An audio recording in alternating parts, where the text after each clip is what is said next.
Welcome to This Explainer. Have you ever looked at a perfectly timed supply chain and just wondered about the exact math keeping the whole thing from totally collapsing? Well, today we are unpacking the precise algorithms behind inventory timing.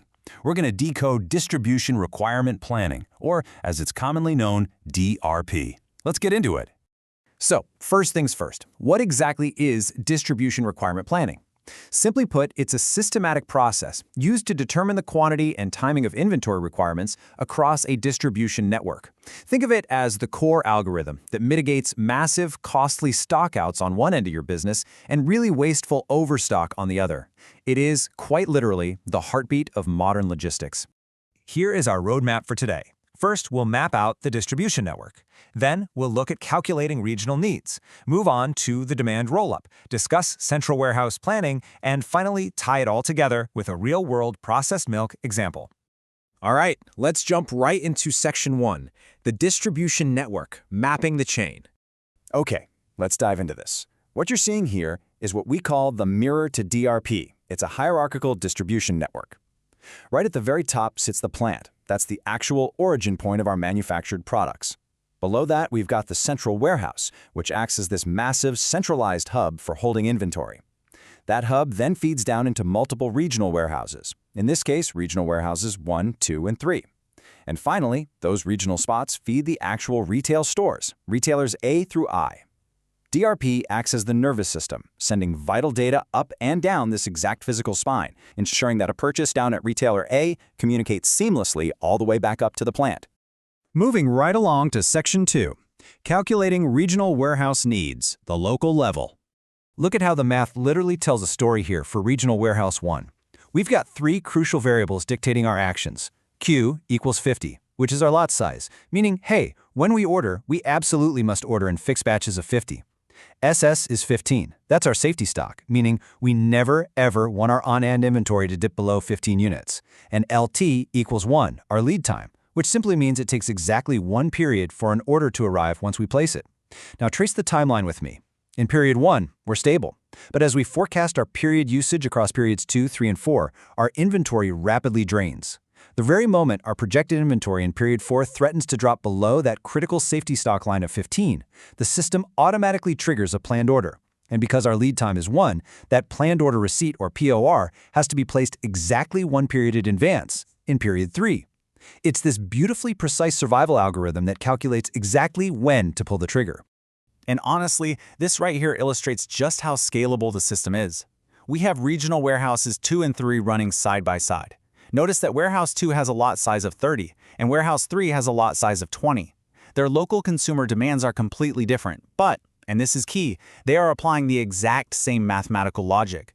They look at their specific usage, guard their safety stock of 10, and offset their orders by their 1-period lead time. This is exactly why this matters so much. Every local node takes care of itself using the same universal rules, completely preventing human bias or just plain panic in local ordering. But, this brings us to a pretty massive question. We have all these regional warehouses generating these individual planned orders based on their local, specific math. So what actually happens to all these regional planned orders? Where do they go? Which perfectly sets up Section 3, the demand roll-up, the aha moment. Now, what's really interesting about this slide is how it all connects. Notice the red circles and the arrows linking them. Look at period 1. Region 1 has a planned order receipt, or POR, of 50. Region 2 has a POR of 30. Region 3 has a POR of 20.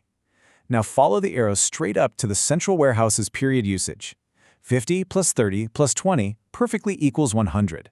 The absolutely crucial takeaway here is that the planned orders from the bottom level literally become the factual demand at the level above it. It rolls up flawlessly. The region's future purchases become the central hub's forecasted sales. That takes us to Section 4, Central Warehouse Planning, the Big Picture. So the central warehouse runs the exact same matrix we just learned, but scaled way up. Our period usage is now that massive, aggregated, rolled-up demand.